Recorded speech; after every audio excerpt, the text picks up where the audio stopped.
Hello, everyone. Welcome back to the Cipher Brief. I'm Ethan Masukal. Today, we're going to be talking about the Panama Canal, which is in the news due to Donald Trump's recent comments talking about how U.S. control of the waterway is needed for economic security. Here to talk with me about this is Ryan Berg, Director of the Americas Program at the Center for Strategic and International Studies. Ryan, thank you so much for joining us. Ethan, it's always a pleasure. Thanks for having me on. First, I just wanted to gauge your reaction to Trump's comments and the fact that we're talking about the Panama Canal. It seemed to not be an issue a few weeks ago, but Trump's comments seem to have made it so. So, what's your reaction to all of this? My initial reaction was that it came at an interesting time, Ethan. It came several weeks before Jimmy Carter's funeral. It came about a week or so before the anniversary of the handover, which some Republicans have always disagreed with. You recall in 1980 when Reagan ran for president and won, he made this an issue in his presidential campaign, and yet the treaties stayed in place during his presidency. And so the timing of it all is rather interesting. I do think, however, that there's a lot of there in terms of growing concern about Chinese influence in and around this important canal.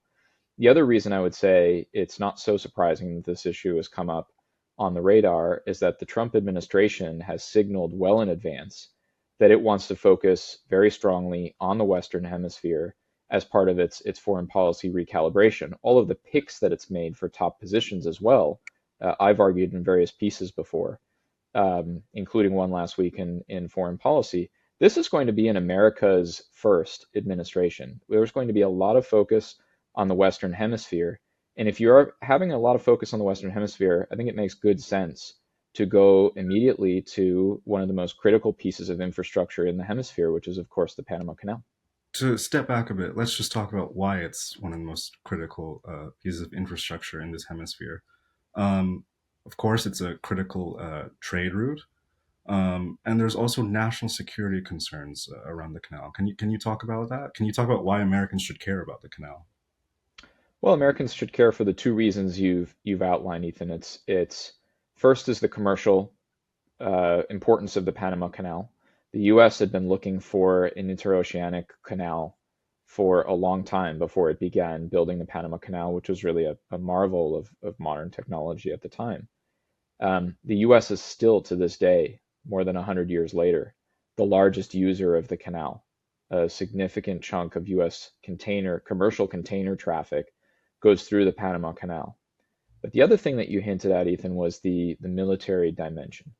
And military planners have known since at least World War II that in order to transit from the Atlantic to the Pacific or the Pacific to the Atlantic, you need again an interoceanic canal. And the Panama Canal has become critical for that reason as well. If the Chinese influence around the canal is able to slow down the deployment of US naval vessels in any kind of way, in either peacetime or in some kind of conflagration, say over a contingency regarding Taiwan, this is a big deal for military planners, especially since some of the scenarios that they plan out are literally a matter of hours.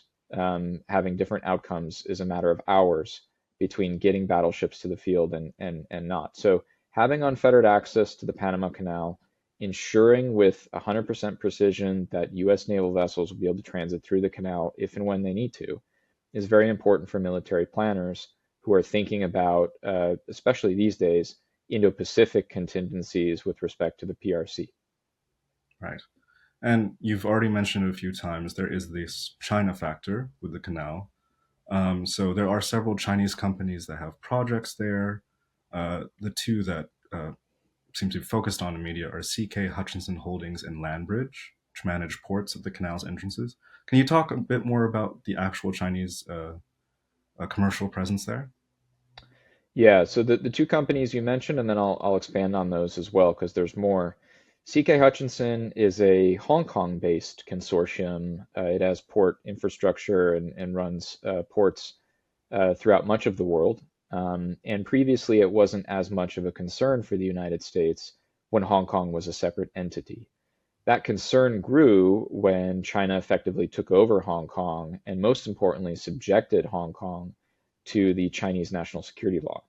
What that means is that CK Hutchinson, as a company, would be obligated, if the Chinese Communist Party so desires, to hand over things that are in its possession, mostly data that it collects from the canal, potentially commercially sensitive data on freights, container traffic, who is moving what and with what frequency. These are, even in peacetime, pieces of data that could be highly sensitive and important because the US is actively seeking to build greater economic resilience, particularly supply chains that don't touch the People's Republic of China. Having this information, if you're the Chinese Communist Party, could be quite useful in a situation of economic conflict, or even in a broader situation where, as we are now, the U.S. is looking to build supply chains that don't touch the People's Republic of China. And then there's all the kind of infrastructure around the Panama Canal, which is also important. There are bridges over the Panama Canal. There are other ports around the Panama Canal that are being built. One on the Atlantic side, for example, at the port of Cologne. There's the Chinese Communications and Constructions Company, the CCCC, which is a blacklisted Chinese state-owned enterprise, which is building one of the important bridges over the Panama Canal. The Panamanians call it the fourth bridge, and the U.S. sought to head off a Chinese company from building that bridge, and ultimately couldn't get any U.S. construction companies interested. So there's really a plethora of Chinese infrastructure projects in and around the canal zone that are going up. And this is not to mention the digital stuff that Huawei is doing and ZTE in order to provide this port infrastructure with smart technology that, of course, has worries by U.S. policymakers of backdoors and ways in which China can lock certain countries into to international standards that accord more with Chinese state-owned enterprises than with Western companies. So really, the concerns abound here around the Panama Canal and some of the things that are being built by Chinese companies. Right. You bring up a lot of issues from data security to critical infrastructure, and I think all of these are, you know, things that we have to talk about when you're talking about U.S.-China relations. But so we've talked about the U.S. and China. How about Panama? Panama's perspective on all of this. There's been a lot of pushback from the Panamanians to Trump's remarks. So how do you think Panama will react to this going forward? Do you think it could push them closer to China? I think Panama understands that its top partner in almost every sense is the United States. It's still top trade partner. It's where most students in Panama, if they seek to study outside of Panama, go to the United States. So much of Panamanian society is oriented towards its north, towards the United States. It would be difficult for China to completely reorient Panama away from the United States. I would say we're also the most important security partner for Panama as well. And current President Jose Raul Molino has signaled that he wants to be a very close partner of Washington on migration issues, which is another reason why we need the Panamanians. They stand at a critical choke point for migrants coming to the southern border. That said, their reaction has been more or less what we should have expected from them regarding the Panama Canal. They have reiterated that this is Panamanian sovereignty, that there is no negotiations that will happen about the sovereignty of the canal. And then they've also reiterated their commitment to ensuring that the canal is a neutral space for all countries to be able to transit interoceanically. Beyond that, they haven't said much because I think that they are looking to solve this situation once President Trump takes office, and hopefully solve it in a diplomatic way. That might entail some kind of negotiations about reducing Chinese influence around the canal.